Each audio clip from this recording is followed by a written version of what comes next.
There's three big problems in the New Testament. And these three big problems, and these are three texts that I just want to talk about briefly.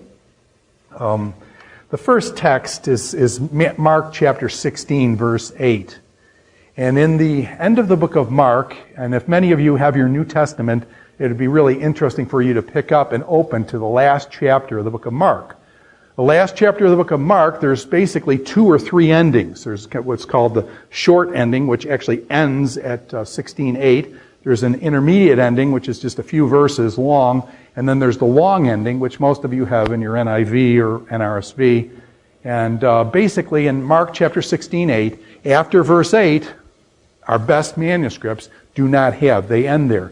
The problem is when you read Mark chapter 16, verse 8, it ends the book of Mark with these women basically trembling, fear and trembling at the end of the book. And then all of a sudden, boom, the book ends with these women fear and trembling. And you say, what kind of gospel is that? Ending a Bible, gospel message with these fear and trembling women, and boom, that's the end of the book.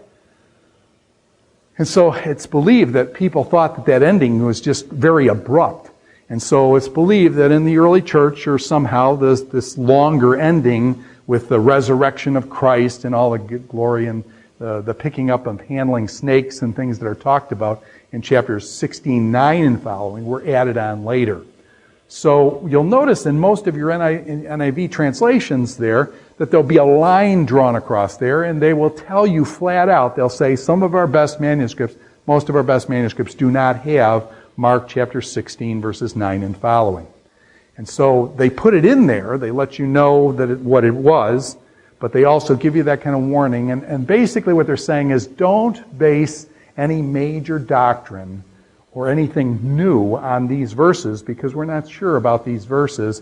They may have been added later. And so they give you that warning, and the general rule is never base a major doctrine on a textual variant. Never base a major doctrine on a textual variant. There are enough Bibles that all agree about the deity of Christ, about the inspiration of Scripture, about the sinfulness of man, about the greatness and glory of God. And so therefore we don't have to really basically, if something's got a textual variant between manuscripts, it's a big problem. We don't have to use that in our construction of our doctrine. So that's Mark chapter 16. Different versions will handle differently. If you have a King James Version, even a New King James Version, the New King James Version even will read it just like, when it comes to verse 16:8, Mark 16:8, Mark 16:9, there'll be no division there. It'll just go on just like it was like that. The King James Version has the long ending. Largely because the long endings come from the what? The minuscules, the later manuscripts. And so because they come from the later manuscripts, the minuscules, that the King James was based on in 1611 AD under King James, the translators then translated with the long ending of Mark. The translators in 1611 didn't have some of the best Sinaiticus, Vaticanus, Alexandrinus, some of our three best uncial manuscripts. They didn't even know about the papyri. The papyri, they had no clue about the papyri. That wouldn't be found for over almost 250 years after the King James Version. The uncial manuscripts also were found over 200 years after the King James Version.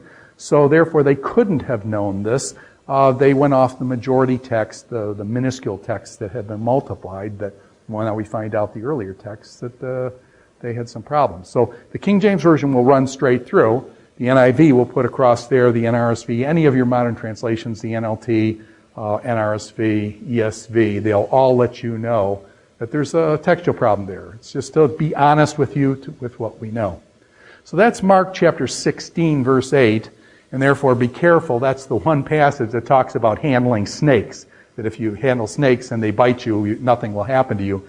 And that's why I always said, you got to be careful about the snake handler churches, because they're basing a whole thing about whether snakes is legit on this textual variant and things. So I'm saying stay away from snakes with fangs, okay?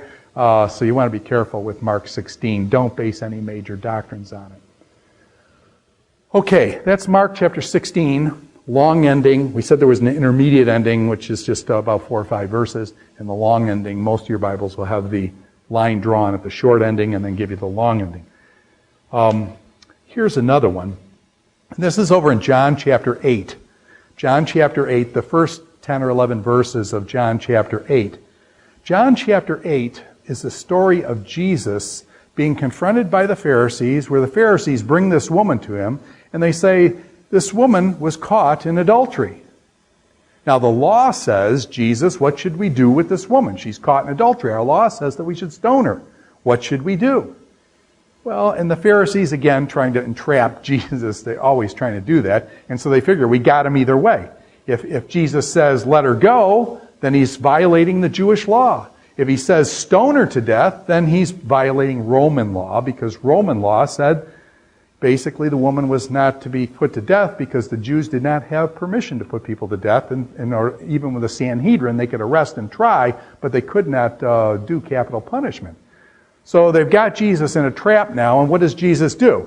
Jesus bends over, they come to Jesus, and the woman's there, and Jesus bends over and writes on the ground.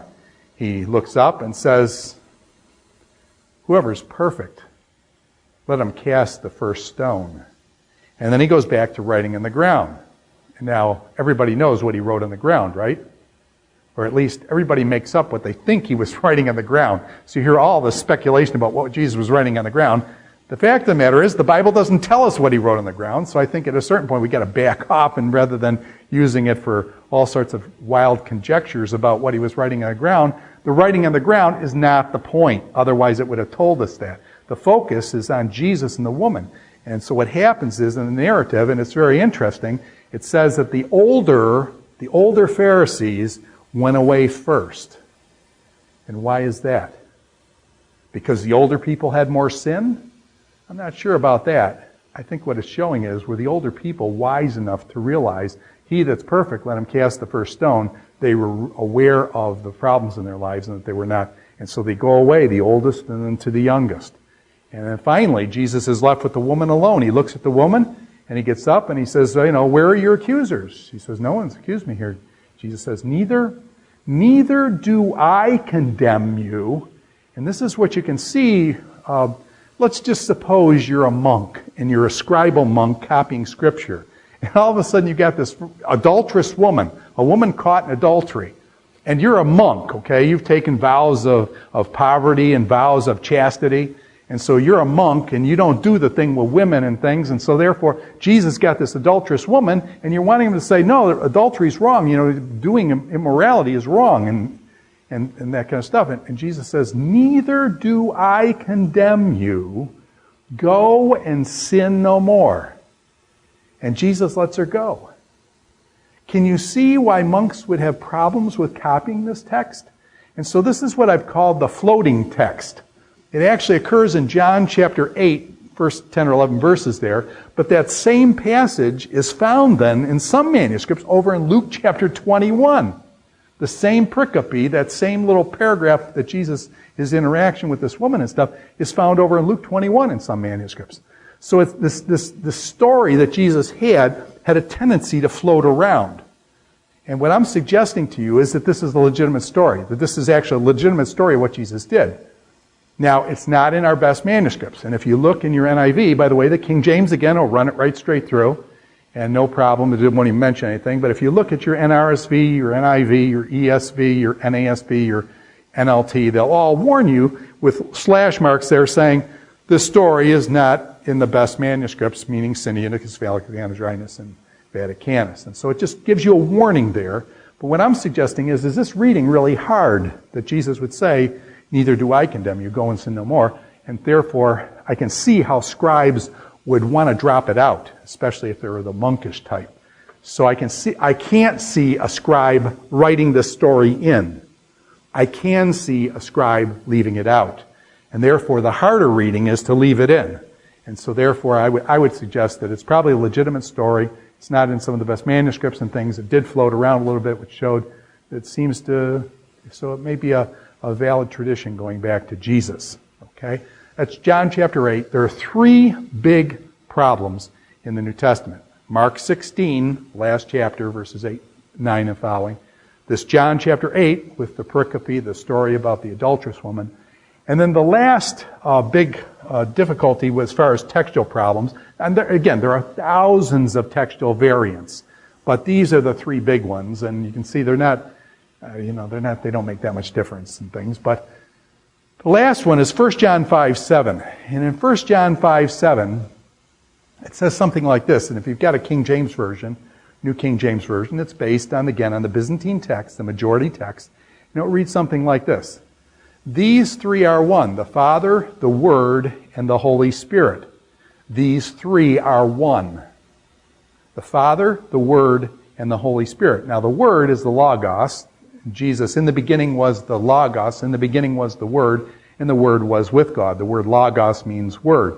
In the beginning was the Word was with God. So you've got the Father, the Word, which is Jesus, okay, the Word became flesh. John chapter 1, verse 14 there. The Word became flesh, was incarnated, was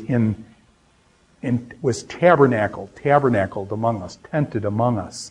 So we've got the Father, the Word, and the Holy Spirit. These three are one. That verse, 1 John 5:7, Father, Word, and Holy Spirit, these three are one, teaches the doctrine of the Trinity more clearly than any other verse in the whole Bible. There's no other verse in the Bible. Father, the Word, the Logos, Jesus, the Holy Spirit, these three are one. There's no other verse that even comes close to it.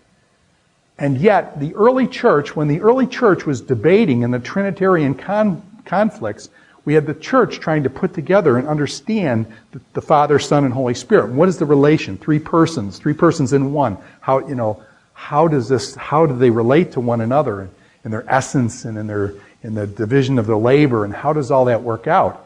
And so they had huge debates, and we've got records of the debates, and hundreds of pages of the church fathers arguing back and forth, using texts out of the Old Testament, using texts out of the New Testament, hundreds and probably literally thousands of texts from the Bible to prove the doctrine of the Trinity. This verse is never cited one time by any of the early church fathers. Never once. If this is the most outstanding verse on the Trinity, Father, the Word, and the Holy Spirit, these three are one, and it's never quoted in the biggest debate the church had on the Trinity, something tells you that there's something wrong here. When you go back prior to the Byzantine manuscripts, again, the Byzantine manuscripts, 700, 800 AD and on, minuscule manuscripts, late manuscripts, yes, it's in there, but it really, this passage really seems to appear actually in the 16th century, which is awful, awful late. And the suggestion is that, where did this come from? The suggestion is that there was a guy named Erasmus. I call him Erasmus the Rascal. He was actually a phenomenal scholar, largely in the 16th century, I believe. And what happened is Erasmus was putting together a Greek New Testament.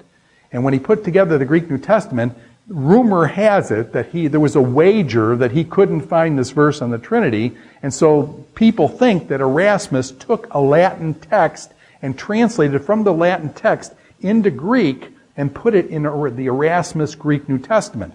The Erasmus Greek New Testament was the basis that the King James translators would use, the Erasmusian Greek New Testament. And so it's believed then that this verse was added in the 16th century. And therefore, in many of your Bibles, the verse will be not there. Okay, the verse 1 John 5:7 will not be there, and they won't even give you much of a notification saying these are not in the best manuscripts, because it's in no manuscripts early. And so it's not like it moved around, it's not like it was an ending that fell off. This thing is nowhere until the time around Erasmus. And so therefore, it's taken out. Now, by the way, does that mean that the doctrine of the Trinity is up in the air now because we lost this verse that teaches the Trinity? And the answer is no. When the early church fathers argued, they argued on the basis of all the other verses. We don't need this verse to prove the Trinity. And so this is was added probably by Erasmus the Rascal in the 16th century. And therefore, this one should, it should not be in your Bibles. I think the NIV, the NRSV, the ESV, the NLT, and any of your modern translations, the New American Standard, will all have this verse out because everybody realizes now it was from Erasmus. So, not a big deal. We kind of know. These are the three big ones in the New Testament. And people will try to trip you up and say, well, the Bible's got errors, look at these things. We know about this, okay? To be honest with you, it's not a big deal either way. So, no doctrine is affected by any of these. Their doctrines are all solid, any of the major teachings of Scripture. But these are the three big textual variants in the New Testament.